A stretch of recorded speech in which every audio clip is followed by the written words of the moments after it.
You're one of the two ladies that are honored with the Jewish Chamber of Commerce tonight. Can you tell a little bit about your story, who you are, what do you do, why do you think you have such an honor?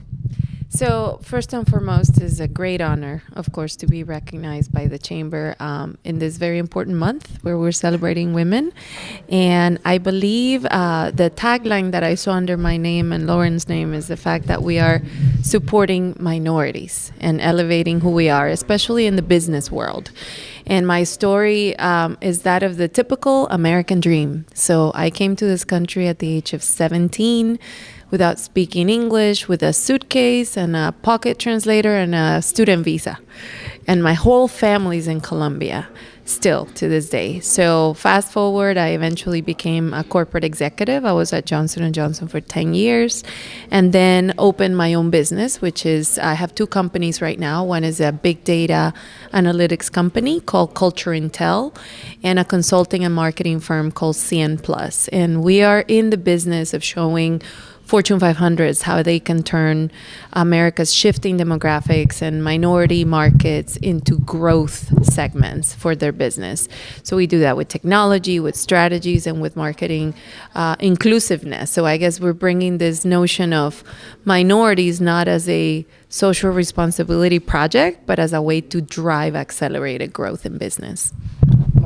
How do you think your corporate experience with Johnson & Johnson helped you to shape your culture and discipline to drive and produce revenue for yourself and your firm and your maybe shareholders? Yeah, so definitely my corporate experience was invaluable because especially a corporation like Johnson & Johnson that is global, I had the chance to move 6 times when I was at J&J and had broad exposure to U.S. and European business. It gave me a broader perspective of the possibilities of business.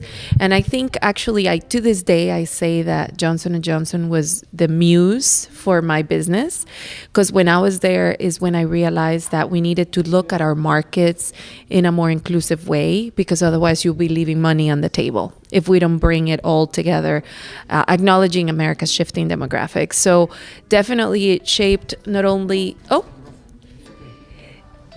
shaped my experience at Johnson & Johnson, not only shaped me, but it actually inspired the creation of my business. And to this day, I give them credit for it. So it's great. I think I always tell young people that want to jump into entrepreneurship right away because it seems very fashionable these days, right, to be an entrepreneur. I say, well, if you have the opportunity to kind of check that corporate experience and learn from the structure of what that means, it's going to be invaluable for you to eventually become your own business owner. Not everybody likes the corporate life, but I like having now the two perspectives and see how the two of them complement each other so well. Since we have months of March when women are celebrated, can you talk a little bit about what is the distinction of having woman-centric business versus business where all the guys? Yeah. There are I've seen quite a few teams where just all the girls and there are all the guys, and when there is a diverse between different genders, is there any particular dynamic that's specific to feminine business run by a girl? Yeah, so it's very interesting because putting emotion aside, I'm a data person. So there's plenty of research that keeps showing that actually female-led companies or founded by women are actually performing 63 times better than the male-owned and run companies. This is brand new data from, the VC community. So there is evidence in numbers that there is better outputs in terms of business results, which is very interesting. Now, you may be wondering why. Actually, Harvard has done a lot of studies related to this, like what is it that makes a female CEO different. And it's kind of the way we're wired is different. So even though you may see it as soft, the fact that maybe women want to collaborate more and nurture more the team, that is actually a key differentiator that inspires your team to do more and do better, not because they have to, but because they want to. So there is something on that emotional intelligence angle that has been proven over and over again that is a unique female perspective. But independent of that, I always tell people that without a female perspective, you're leaving on the table a lot of business opportunity, because women make 80% of purchasing decisions across all categories. So you need to have that perspective to be able to be efficient in selling whatever it is that you're selling most of the time.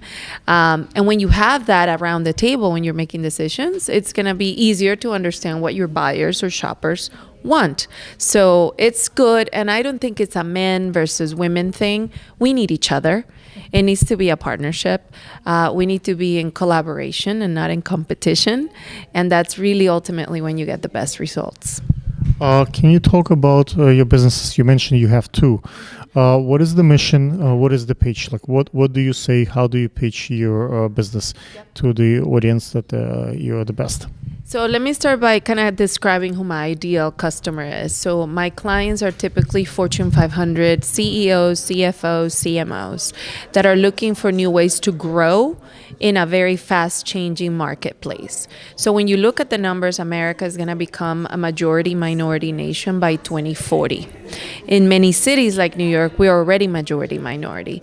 And you can look at that for what it is in terms of diversity and social issues, but I don't even go there. I'm just going to look at the makeup of my market.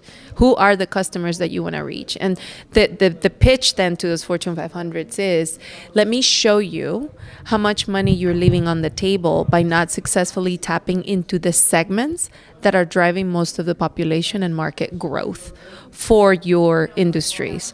And then modeling that in numbers will show them, oh, wow, I need to change the way I go to market, the products I develop, the way I engage people, so that they can achieve their full potential and growth. So it's a numbers conversation that we have, and we show them how to do it so that they can turn what is flat or single-digit growth into double-digit growth. If my audience would like to maybe collaborate with you and work with you and maybe hire you, I have quite a few Fortune 500 folks watching with YouTube. Actually, YouTube is kind of inclusive in that sense. It allows people to watch more as the